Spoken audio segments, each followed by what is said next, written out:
1400 ஆண்டுகளுக்கு முன்பு அருளப்பட்ட குர்ஆன் எப்படி மனித வளர்ச்சியை இத்தனை துல்லியமாக விவரிக்க முடிந்தது? நவீன அறிவியல் தோன்றுவதற்கு முன்பே எப்படி இது சாத்தியமானது?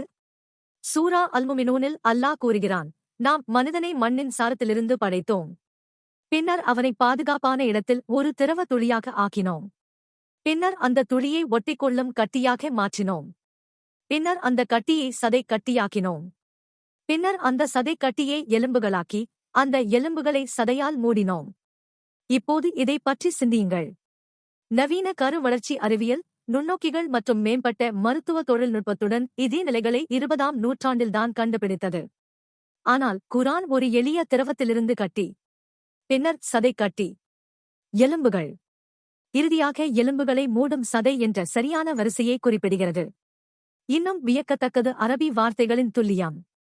அலக்கா என்ற வார்த்தை பொதுவாக ஒட்டிக்கொள்ளும் கட்டி என்று மொழிபெயர்க்கப்படுகிறது. இது உண்மையில் ஒட்டிக்கொள்ளும் ஒன்று என்று பொருள்படும் கருமுட்டை எப்படி கர்ப்பப்பையில் ஒட்டிக்கொள்கிறது என்பதை சரியாக விவரிக்கிறது. பின்னர் வரும் முத்கா என்ற வார்த்தை மென்று துப்பிய கட்டி போன்றது என்று பொருள்படும். இது கரு வளர்ச்சியின் சோமேட் நிலையை சரியாக விவரிக்கிறது. இதை கற்பனை செய்து பாருங்கள். 1400 ஆண்டுகளுக்கு முன்பு நுண்ணோக்கிகள் இல்லாத ஒரு சமுதாயத்தில் மக்களுக்கு கரு வளர்ச்சி நிலைகளைப் பற்றி தெரிந்திருக்க முடியாது. ஆனாலும் குர்ஆன் அதை வார்த்தைக்கு வார்த்தை சரியான துல்லியத்துடன் வெளிப்படுத்துகிறது.